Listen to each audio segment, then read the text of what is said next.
Okay, let's get started. Hello from Sharm el Sheikh. Hello to everybody watching online also.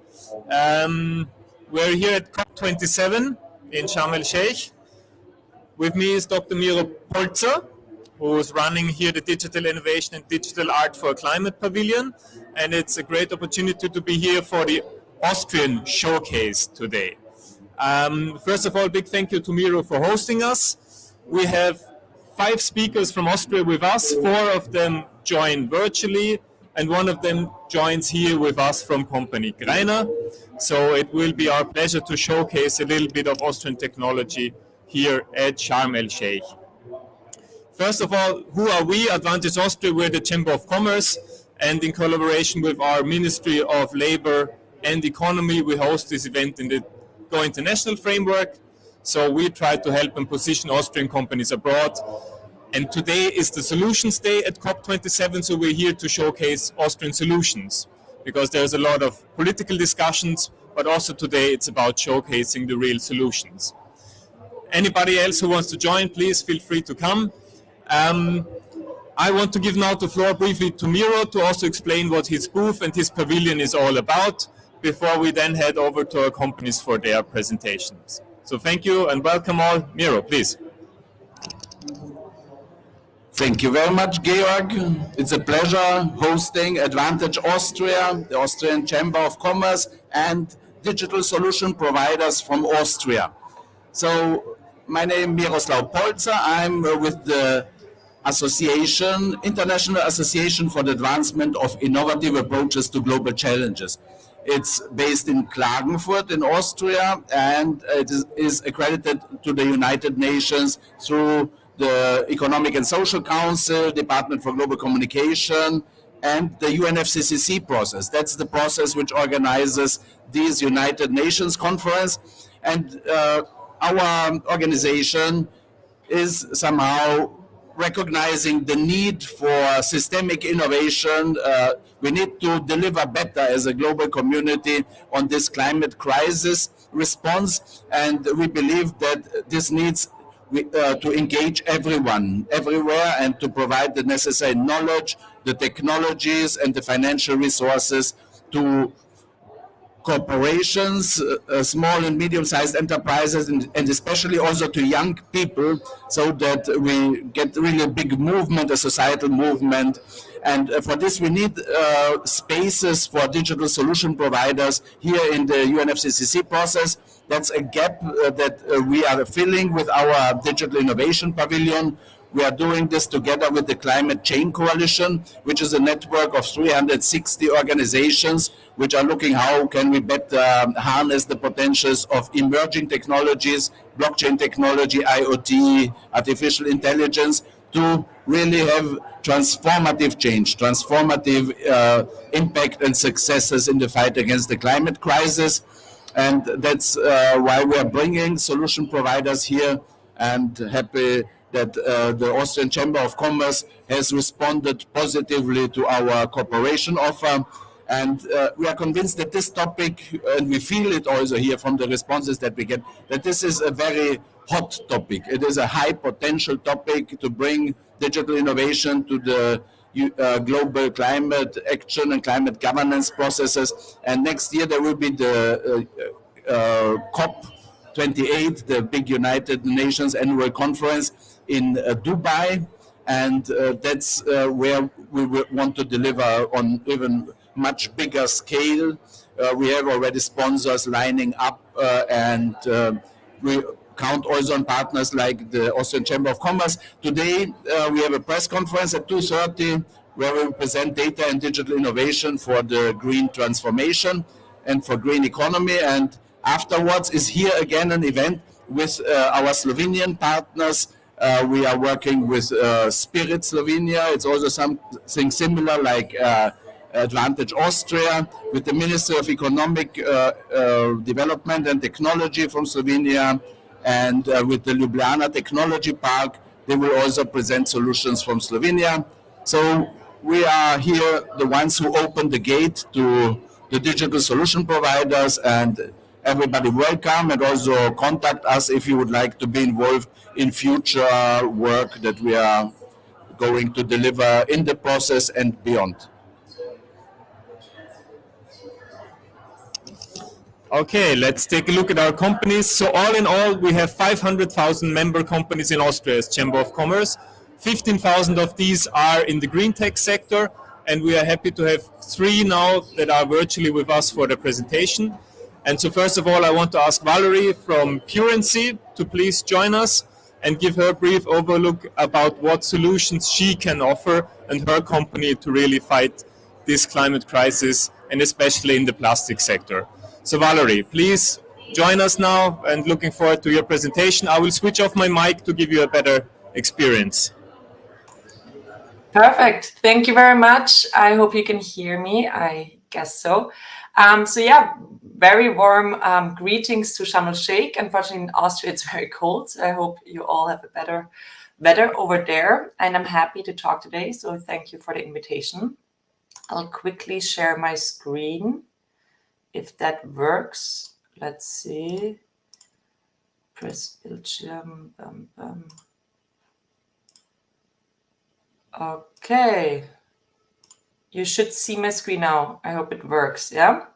Okay, perfect. Yeah, perfect. I see it. So yeah, today I'm going to talk about microplastics. And to start off, I would like to ask you all, how much microplastics do you think you eat each week? I think many of you might know that. And it's basically you eat 1 credit card worth of microplastics every week. So it basically means 4 grams. It's not literally a credit card. It's just a very visual example of how much microplastics there is in our environment and how much microplastics we consume. That basically means, yeah, 1 credit card a week you inhale or consume through food, breathing your air, etc. But first of all, what is microplastics and where does it come from? So microplastics are plastic particles that are between 5 millimeters and 0.1 nanometers in size. So everything above 5 millimeters, so basically as big as your thumbnail, is called macroplastic, and everything underneath is called microplastic, which then goes down more into nanoplastics as well. It's very important to make the distinction between primary and secondary microplastics, because primary microplastics are basically invented as microplastics itself. So that means they're added to toothpaste, to peeling creams, or example, to industrial paints. And then there's secondary microplastics, and secondary microplastics are not made intentionally. Those are basically happen when a plastic bottle swims in the ocean, as many of you know, and then through the water and through the sun and through abrasion basically become smaller parts of plastic particles. And then we talk about secondary microplastic particles. Actually, one of the biggest sources of microplastics is not the toothpaste, etc. It's actually tire abrasion from car and traffic. So just so I think that's maybe a very interesting fact. But where can we find microplastics? So basically microplastics are everywhere. They're found on the Mount Everest. They're found in very remote locations like the Antarctica. They're in your toiletries, cosmetics, food, water, in your fish, and in your clothes. Basically, there's no reliable data about the potential dangerous microplastics pollution levels. So we know where they can be found, but we don't know how they behave, etc. And the problem is that the global plastics production keeps on rising and rising. And basically, microplastics will not leave out any industry. And that is why and what am I doing to solve this problem. So basically, as I said, there's hardly any reliable knowledge about microplastic particles, and there's no reliable and scalable measurement method, which is highly needed. So we need a very scalable measurement method in order to get insights on the contamination levels of microplastics in our environment. Basically, now there's enormous amounts of complex data produced, but it's very difficult to analyze the data of it. So just to basically quickly guide you through how microplastics is measured and why we cannot make any sound statements about it yet. So if we take, for example, a sample from the Red Sea, And we basically take a little sample in our bottle, we bring it to the laboratory, we prepare the sample, and then we put it under a microscope. In our case, it's an FTIR imaging microscope, and then get masses of data comes out of the analysis process. And these masses of data are then manually analyzed by analytical chemists. And this can take up to hours or even days, and depending on how big the sample is. And this is very slow, and this produces also very unreliable and incomparable results, because if one analysis is analyzing it, it might have a totally different outcome if another analytical chemist is analyzing the sample. And that's why we came up with the microplastics finder. So we basically automate the data analysis of those microplastics measurement based on our machine learning model. And this has many advantages. There's no trade-off between the speed and quality. It's much faster and much more comparable within different laboratories, which is highly needed in the microplastics field. And that's how it exactly looks like. So basically we have this one instrument image, and then our software, as you can see in the second image, in a classified image, takes for each polymer type, it takes one color. And after you just press analyze, it tells you the type of microplastics in your sample, the size of the particles, and the quantity of each particle. And that's how it looks in overall our software that we sell to laboratories worldwide. And we basically, as I mentioned, automated data analysis. And this really saves hours per sample. It increases the quality of the results, and it really promotes the comparability between results across labs. So also that different scientific researchers can be actually compared to each other if they're made with different spectrometers. How did we come about it? So we're a very diverse founding team. My co-founder Benedikt developed this machine learning algorithm during his studies at the Technical University in Vienna. So he himself is a technical chemist and researched for 5 years in microplastics, and thought it's very annoying that he has to do this manual analysis every time that he has a sample, and it takes days. So he just basically taught himself programming through a side job he had, and then developed the software himself. And then he met my other co-founder, Michael, and then they both decided they should start a company, because there were many universities interested in the product.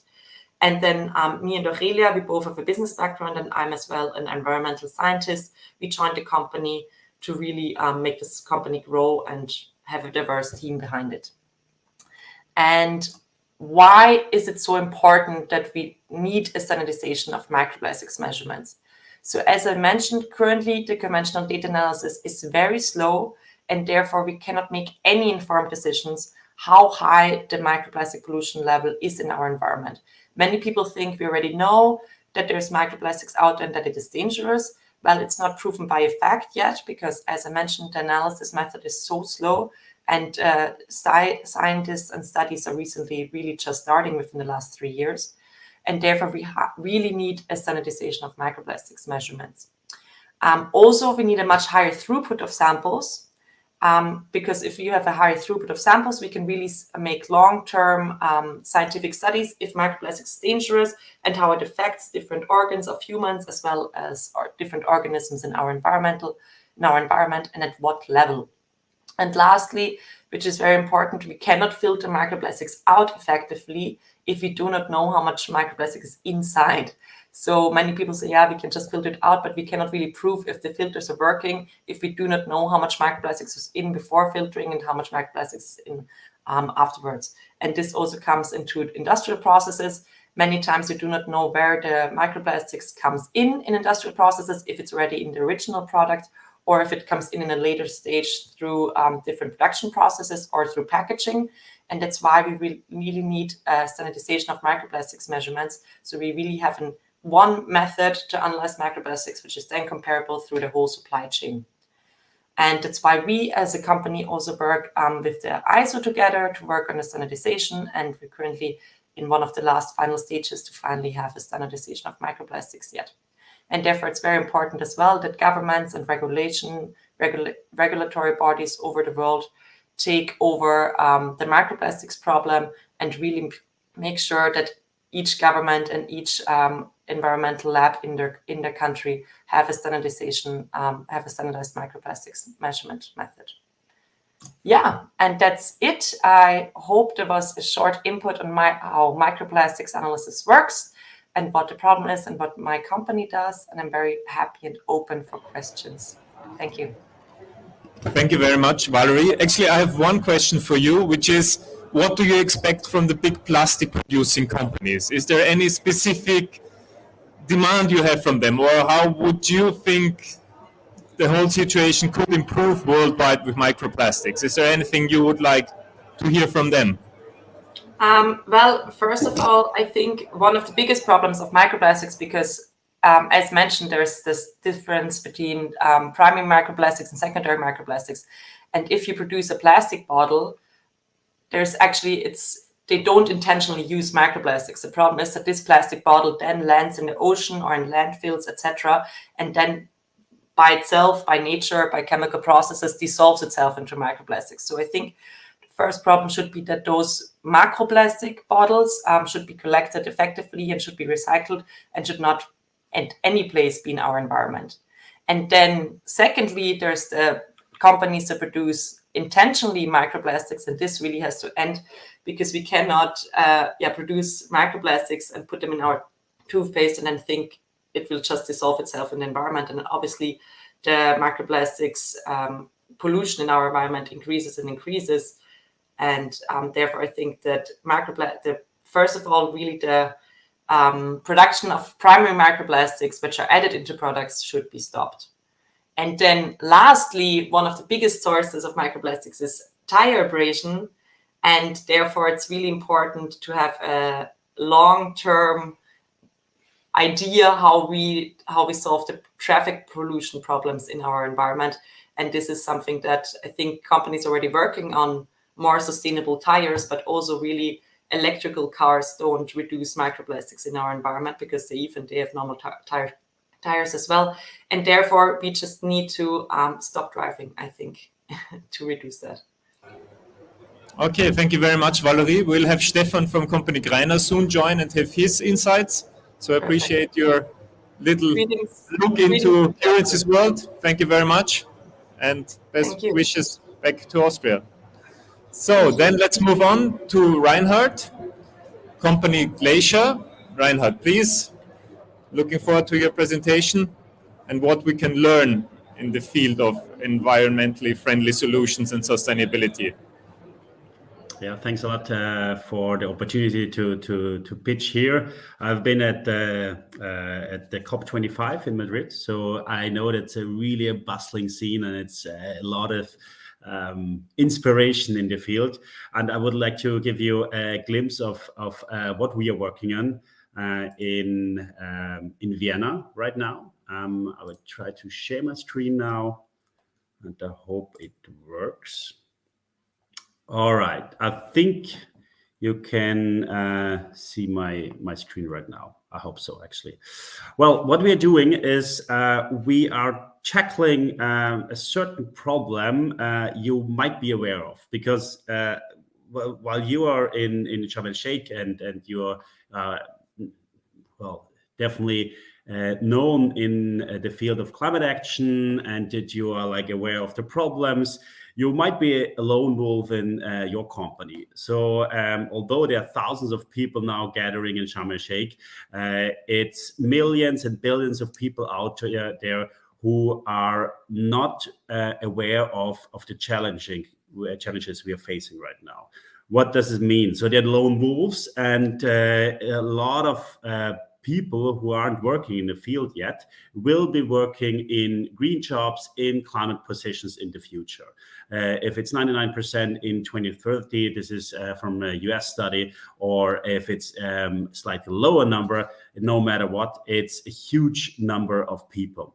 So we're basically lacking climate knowledge, and this affects all business areas. And it's not only about employer branding, retention, and getting the right people. It's also about the real action right now for our planet, but ultimately for ourselves, of course.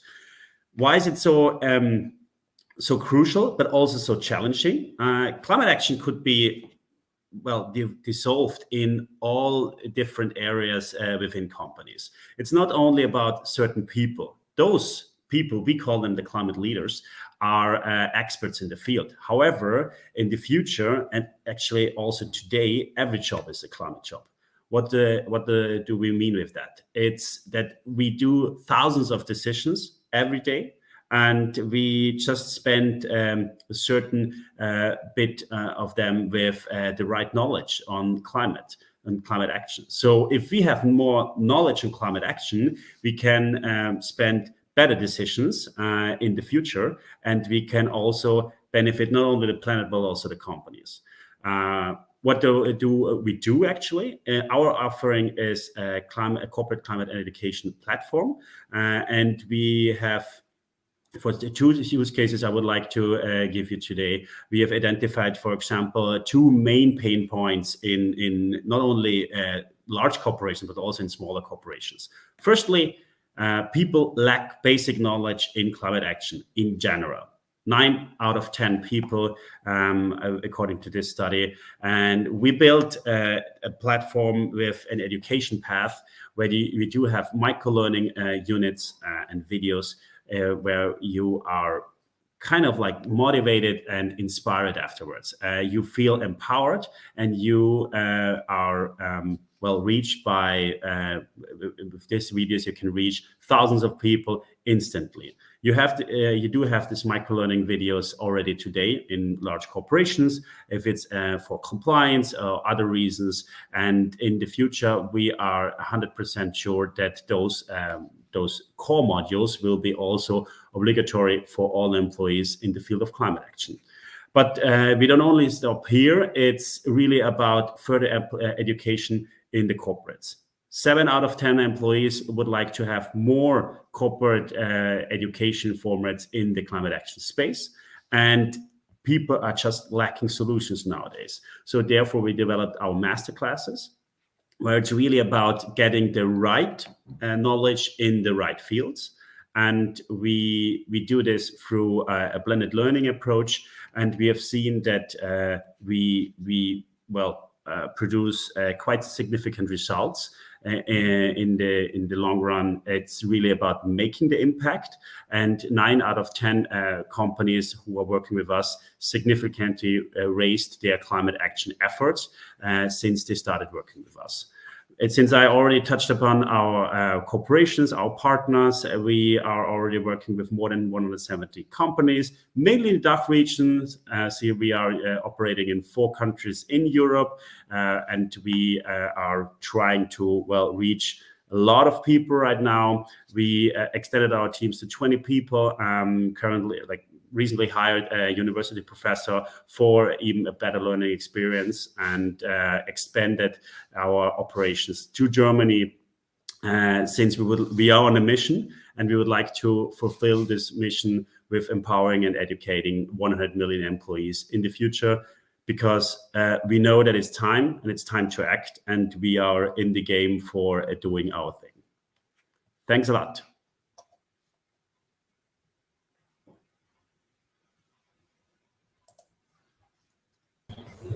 Thank you very much, Reinhard. My first question is, will you be at COP28? What will be your role there? Do you have any plans for this already now, after you have missed out on being with your own presence here at COP27?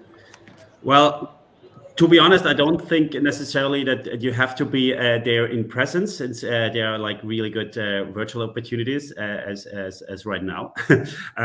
We will be there if it makes sense for us being there, since our focus in the last month was primarily on the Austrian market, and now more and more on the German market. We spend a lot of time on these markets. However, if we see the relevance for us being at the COP, at the next COP, we definitely think about going there.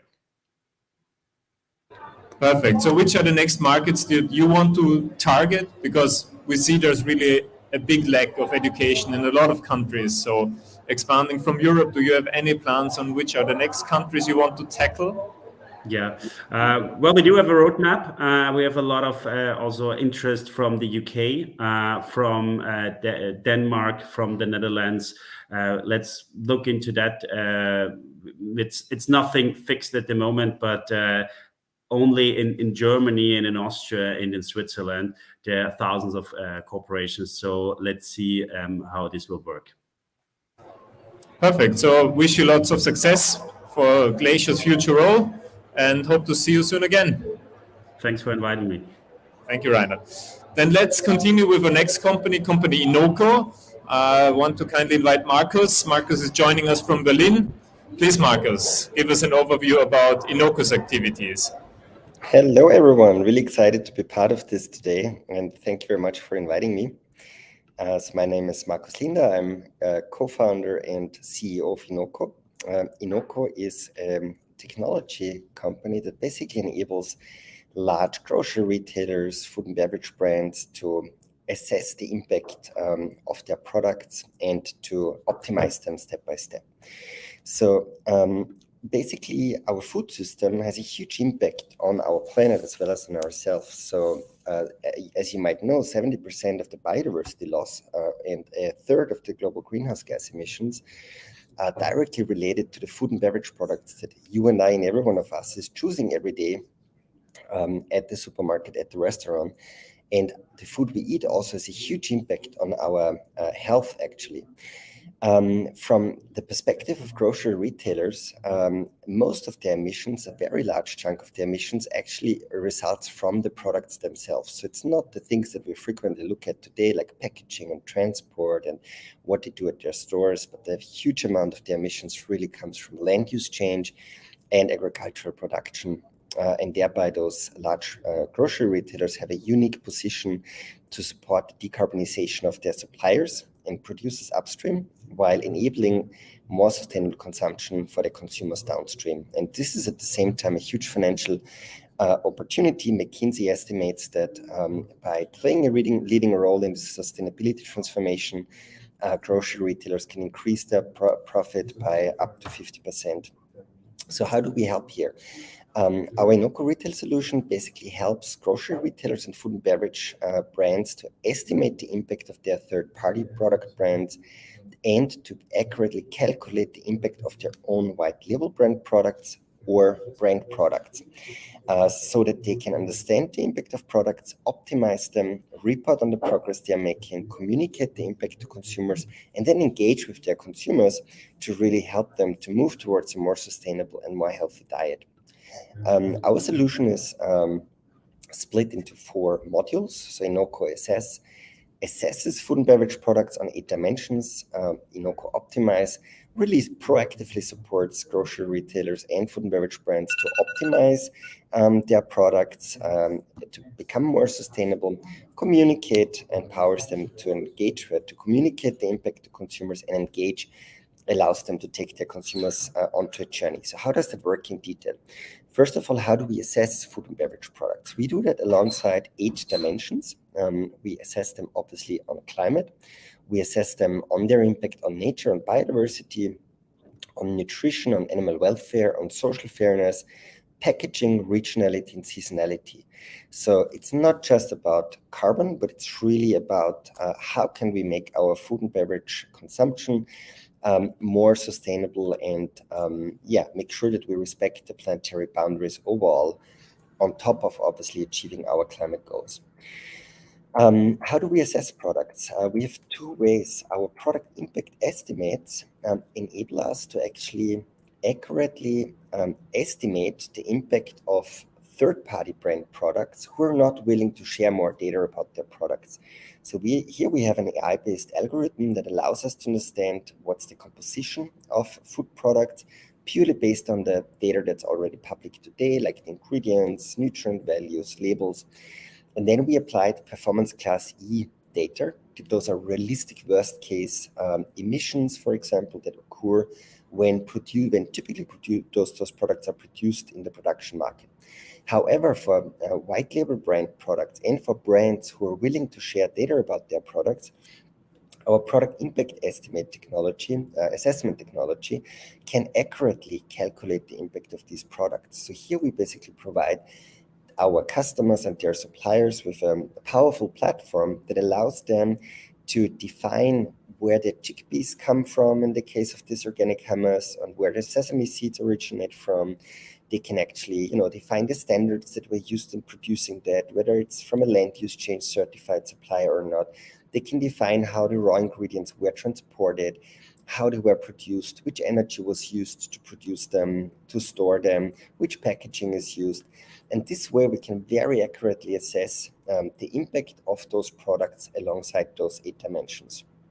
With Inoco Optimize, we then clearly point out to food and beverage brands and producers and grocery retailers where the opportunities are to make their products more sustainable. So for example, our software would recommend to replace sesame seeds from a non-land use change certified supplier from Ethiopia by a land use change certified supplier, because by just taking that little step, you can reduce the overall emissions of that hummus by 30%.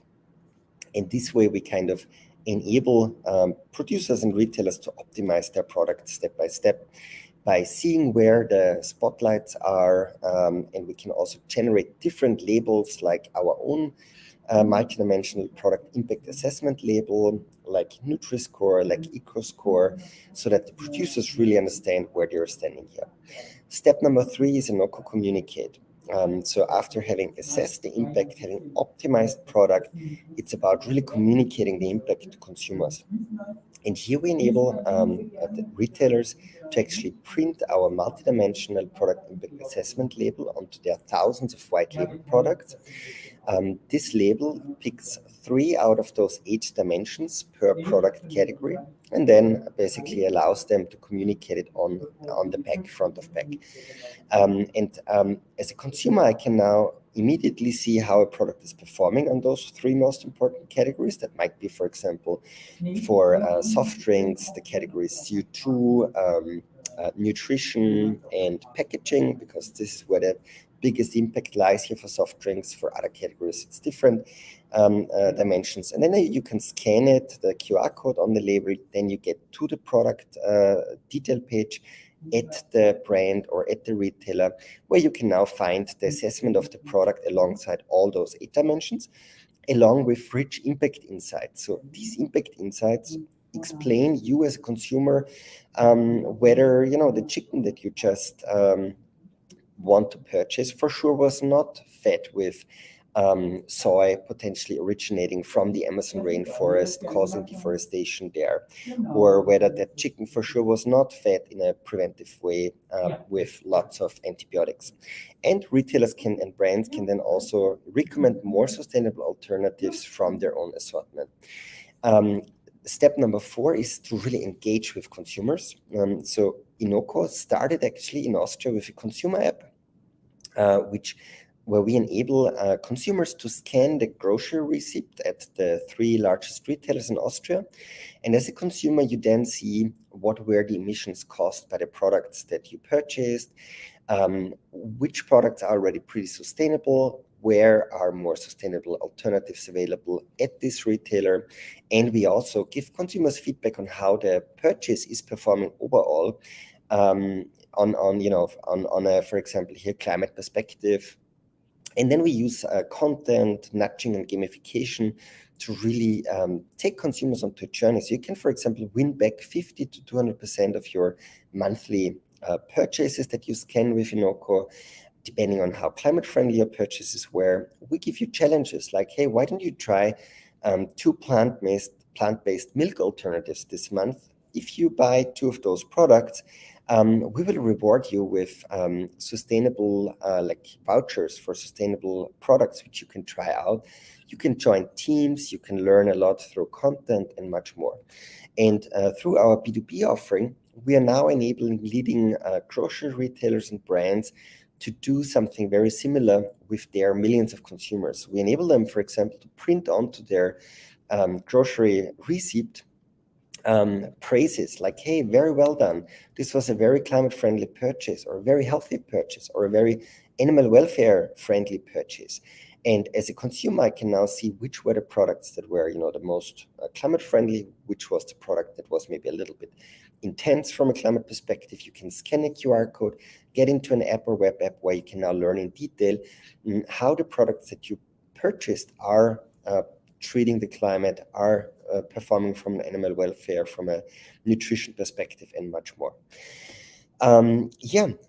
We basically provide a highly scalable solution that's suitable for white label brands, for third-party brands, have the benefit that we assess products not only on climate but across 8 dimensions, provide consumers with rich and detailed insights, obviously update that data on a regular basis, ongoing basis, engage with consumers, and really are open and flexible for dynamic regulatory changes, because we can basically generate any public label out there, and therefore are ready for whatever regulators might decide here down the road.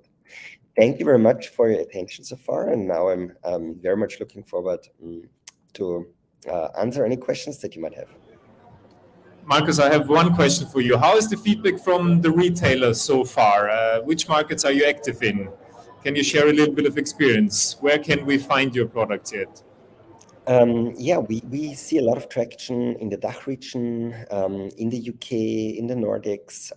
Definitely, Europe is the most important region for us. So we do not see that much traction yet overseas, like North America. So here they still have different, different stage, to put it politely. But definitely in Europe, our technology is very well received by retailers, and they really see it as an opportunity, because a retailer who implements our solution is able to really address this new target group of climate conscious consumers.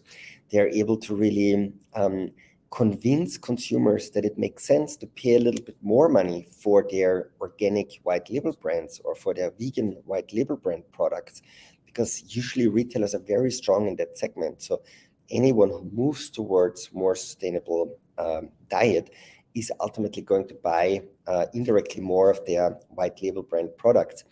We are currently in the process of implementing first customers.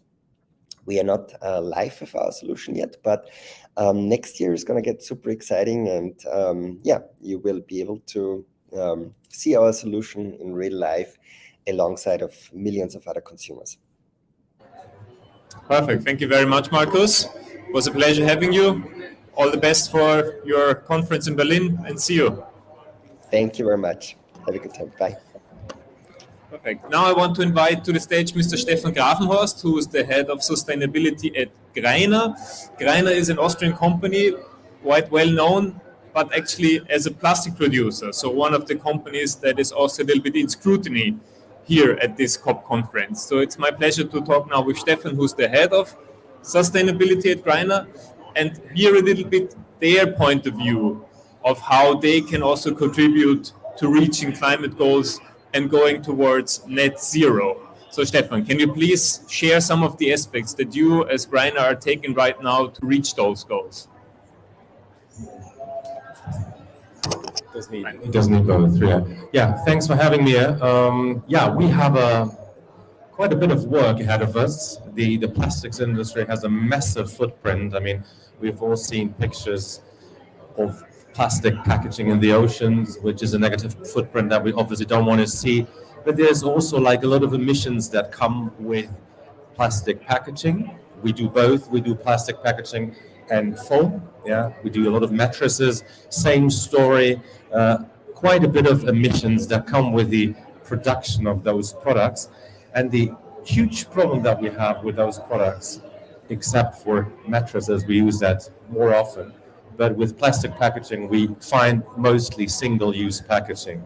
Yeah, meaning that we as a company, we produce a product, you as a consumer, you use it, and then we throw it away. And throwing away means we usually burn it. Yeah, it's usually incinerated, and that's not sustainable, and that's the challenge that we face as an industry. Yeah, and to put that in numbers, Greiner alone, we as a group, we emit 2.5 million tons of emissions. Yeah, and most of those emissions come from 3 categories. One is materials. Yeah, we're talking about oil. It's fossil fueled products that we produce. The other one is logistics. Yeah, getting the material to us, and and making sure that our products end up in supermarkets, for instance, is also quite a CO2 burden. And then the last category that we need to look at is the end of life of our products. And as I said, We hardly recycle plastics. Yeah, most of the stuff is still incinerated, and that is obviously not an economy that is very sustainable. Okay, so you're trying to become part of the solution. How does digitization help you in this regard? This is the Digital Climate Pavilion here at the COP. What role does digitization play for you in this connex? Well, it does play a big role. Yeah, I mean, there won't be a business model in a couple of years that is not digitalized. Yeah, whatever industry you are in, I think you've already seen that. Retail changes. That obviously has a consequence for us. We are also looking into having QR codes on our packaging, maybe like having information around the CO2 footprint of our products. That's one solution. We are looking into digital watermarks that help collecting and sorting products. Yeah, smart packaging is the buzzword here. Yeah, that is all around digitalization. Well, we also need to be honest that alone is not going to help. Our business needs to reinvent itself, meaning we need to get away from a linear economy into a circular business. Yeah, that's really the game changer. We need to make sure that we look into reuse, into refill, that we get away from single use. Yeah, because I mean, you can put a QR code on a product. Yeah, but as long as it keeps being a single use product, yeah, it's not really helping that much. Yeah, it's not going to put us where we need to be. Yeah, so making sure that all products are recyclable, making products less complex, yeah, using less different materials, yeah, multi-layer is an issue, making sure that we really look into refill and reuse models. That's where we need to go. Digitalization plays a role in there, but is not going to help alone. So we're here at COP27. Political discussions are going on, negotiations are going on. For Greiner, as a company that wants to be part of this change, what are your expectations? Is there anything from side of politics, framework-wise, anything you expect as a big corporation that would support you in reaching those sustainability goals? That would be very interesting to know. Yeah, I'm kind of wearing two hats here. I'm part of a Greiner team that is here and that is basically here to learn a lot from a lot of people that are here. There's like the best minds from around the world here at the climate conference. So there's a lot of talks, there's a lot of presentations that really help our work beginning on Monday again at home in Austria in transforming our business. Yeah, so that's a value in itself. That is great. As a private person, I'm obviously hoping that there is a deal that pushes green energy, that pushes our fight against climate change. There's what we see or what we expect as a company is like having the opportunity to make plans. We need predictable frameworks. Yeah, if something changes, yeah, then tell us, and then we find ways as a company to work with that new framework. Yeah, if we know that there's a carbon price coming, I believe then there's no way out. We're not going to find a solution without a carbon price for like other industries than the ones that are affected by the ETS scheme, for instance, in Europe right now. Yeah, so not going that angle that we forbid stuff, but creating frameworks where you tell us where we need to be in a couple of years, and then we can make plans. We can plan investments. We can hire people. We can change, but it needs to be predictable. Yeah? And I think that that's the way forward, and that's why those climate conferences, yeah, and clear frameworks, policy frameworks are so important for us. Perfect. Thank you very much, Stefan, for your clear insights, and good luck that you can reach all those goals on behalf of Greiner and really make a difference. So now let's switch to our last speaker for today, which is Ms. Rianne Leuning, who is the head of our creative industries at Advantage Austria, who will give a brief overview about what activities Advantage Austria does, and especially she will present the Global NFT Academy. that she is also organizing. So please, Rianne, give us an overview about your activities. Thank you very much, Georg. Very warm welcome and good afternoon from Vienna, Austria, also from my side. Thank you so much for this opportunity and the invitation to introduce myself and our activities related to the creative economy.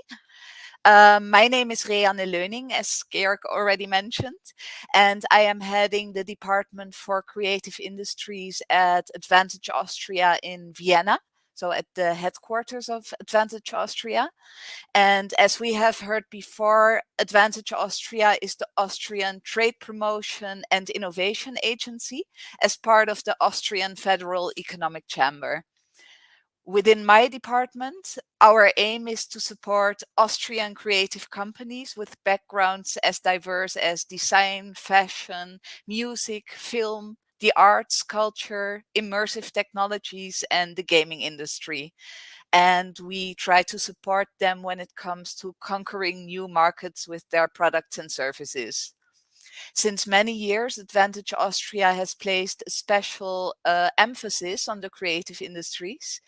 And with our programs, we have various aims that I have summarized here. On the one hand, we want to encourage internationalization within Austria's creative economy. And at the same time, we also want to make strategic use of creativity as a success factor for a competitive edge at an international level.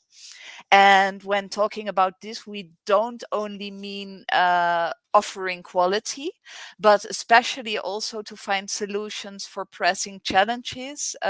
For example, when it comes to climate change or SDGs. A third aspect that, of course, we also want is to help the sector market its products abroad. And what's more, we also want to internationally highlight the skills of Austrian creative entrepreneurs. And last but not least, we want to break down the barriers between traditional business and the creative industries to foster collaborations between those two sectors, or those many sectors to be precise. Creativity and innovation are central pillars of the overall Austrian economy. In spite of the multiple crises we have been in and are still going through lately, the multifaceted creative economy is still enjoying exceptional growth and manages to stand out in a positive way. So this is something that's really positive and that we try to promote and to foster. And to give you an example directly from Austria, according to recent figures, this sector has around 116,000 employees that generate an annual turnover of more than 25 billion euros. There are about 45,500 companies working in the field of creative industries, and 11% of Austrian businesses belong to the creative industries. From a global perspective, the creative economy is one of the most rapidly growing sectors, and it's one that currently contributes 3% of the global GDP. The worldwide creative industries generate two billion, 2,000 billion dollars annually and provide nearly 30 million jobs around the world. Over the past 2.5 years, it has become clear more than ever that the creative industries, with their problem-solving skills and innovative strength, are particularly important and in demand in times of crisis. One of the nicest statements I have heard recently is that creativity is the raw material of the future, and that's exactly the way it is. In 2020, as we have all experienced, the economy entered a massive phase of transformation, and new digital, sustainable, and green business models had to be developed. And the creative industries took a central role within this process as a positive change enabler and thus a solution provider. We could observe that over the years, also before the pandemic, more and more of these creative products and services aim to actively contribute to a better, greener, and more sustainable world. So the creative industries and the green industry go hand in hand. Also, technology and creativity go hand in hand and complement each other, enabling us to be more creative, productive, and sustainable. They continuously redefine and reshape the world we live in. And technology has definitely expanded the boundaries of what's possible, not just within the arts and the creative industries, but also in other creative sectors such as movie making, music, fashion, and entertainment. And I'm 100% convinced that the metaverse is going to open up another world full of whole new possibilities. Talking about the metaverse and also blockchain, as Georg mentioned, NFTs before, there is a lot of discussion going on around the topic of creativity and technology. And some experts fear that technology will replace or completely alter human creativity. But in my opinion, as creativity or as technology is here to stay and continues to advance, I can only advise to get acquainted with it and concentrate on the positive changes and opportunities these developments offer. But also to create a climate where possibilities can be explored and can be experimented with. This is exactly what we as an organization also actively try to do. And yeah, as mentioned before, my job is to support Austrian companies from the creative industry sector to internationalize themselves and to export their products and services. And within our program, we have a strong focus on creative tech. And we organize a lot of events such as matchmakings, investor pitches, and exhibitions for companies specifically from this field. We offer them a platform where they can present themselves in front of potential international clients, partners, and media, and where they can also build up lasting networks and relationships that to people that are relevant to them. One prominent example are our activities at the South by Southwest Festival in Austin, where we have been organizing the Austrian presence ever since 2015. The festival is split across the three areas of music, film, and interactive, while its conferences cover a wide range of topics such as innovation in all possible senses, technology, marketing, journalism, politics, but also topics like the climate, the energy crisis, sustainability, and impact. And over the past few years, we have organized Austria showcases at South by Southwest, meaning that we have presented a selection of Austria's most innovative and promising young startups, global leaders, and institutions from different fields. And in the past few years, we have put a focus on culture tech, but also music tech. And as it now appears, looking at the people that now get registered for next year's South by Southwest, we will have a very strong focus on impact, the environment, and sustainability. These are topics that will be very present also at the Austrian presence at South by Southwest. And as I gather that many of you that are visiting COP27 are also an audience that would or might visit South by Southwest, we would be really happy to welcome you there as well. Well, as Georg mentioned NFTs, let me tell you a bit about this topic as well. In the past year, actually, starting from October 2021. We also did quite a lot of events in the field of non-fungible tokens and the metaverse. And for me personally, NFTs are one of the most confusing and at the same time exciting things the world has seen thus far. We keep hearing about people spending millions on digital art, but as the NFT statistics reveal, most people still don't even know what an NFT is. So there is still a lot of room for improvement or for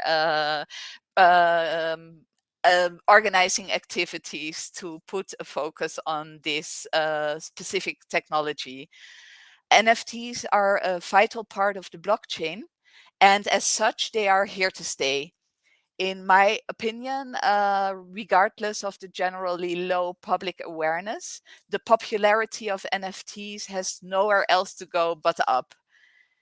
Important here is to mention that NFTs provide a bigger opportunity than just buying and selling artworks and making money in the metaverse. Some NFT projects have been able to come with an overall positive impact in terms of CSR, environment, charity, or inclusion.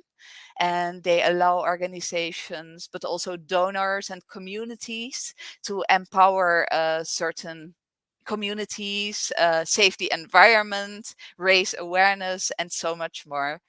This is also what we tried to show and to demonstrate at our Global NFT Academy just 1 month ago. And we put a very strong focus on NFTs for good as well. By the way, in close collaboration with Miro Polza, who is with you in Sharm el Sheikh and who organized the beautiful pavilion you are in right now. And yeah, it's really great that we have the opportunity to collaborate again. And yeah, it's so great to see you, even if it's only digital. And in my opinion, the relevance and impact of the creative economy will only increase in the future, also when it comes to the climate. The year 2021 was already key for the creative economy because UNESCO declared it the International Year of Creative Economy for Sustainable Development, as you can see here. And thus, the United Nations dedicated a whole year to bring awareness to the creative economy and its critical role in sustainable development. Sorry. They acknowledged the creative economy's status as a driving force in building a future that respects the environment. But not just that, also workers, so work circumstances, and the basic principles of democracy. So this has been a really important year, and now we are building upon it. And as you might have heard, there is a saying that you can't spell earth without art. And artists and creative entrepreneurs have always helped to shape society by helping us to critically examine who we are and what we value. And with environmental issues, it's not different. Creatives give us a new understanding about central challenges such as climate change, deforestation, ocean pollution, consumerism, loss of biodiversity, and so on. And they are actively trying to contribute to almost every part of our lives. Skills and knowledge generated by the sector increasingly play a crucial role in our social, cultural, and economic response and resilience to the challenges of the 21st century. And yeah, as we all know, we are still in the midst of an era of uncertainty and we can't avoid it and we don't know what will come. But I think the only way how to move forward effectively and meaningfully is to embrace the creative industries, to work together and to learn how to adapt. And yeah, that's where the creative economy comes in and can support. And yeah, I'm really, really happy to be part of this initiative. And thank you so much again, Miro and Georg for having me here. And I wish I could be with you in Sharm el Sheikh. And I'm sending you best regards from Vienna, and enjoy the last couple of days. Thank you very much, Werner. A lot of activities, and looking forward to seeing Austrian companies all over the world, and lots of success, especially for the South by Southwest. Thank you very much. So this is the end for our small event here in Sharm el Sheikh for COP27. Miro, please come to me again. Thank you again for hosting us at your pavilion. It was a pleasure to have you all, give you a small glimpse into the green technologies from Austria, and hope all together we can make a small difference and really bringing solutions also, not only political agenda, but real solutions for everything. Miro, the last word is yours. Thank you for having us. Thank you very much, Georg. Rehan, is such a pleasure seeing you here. We didn't highlight it at the beginning that this pavilion is the Digital Innovation and Digital Art for Climate Pavilion, because we believe that in order to be really transformative and on the level that is appropriate to the climate crisis, we need to have radically new approaches, radically new ideas, new visions of the future, of possible futures.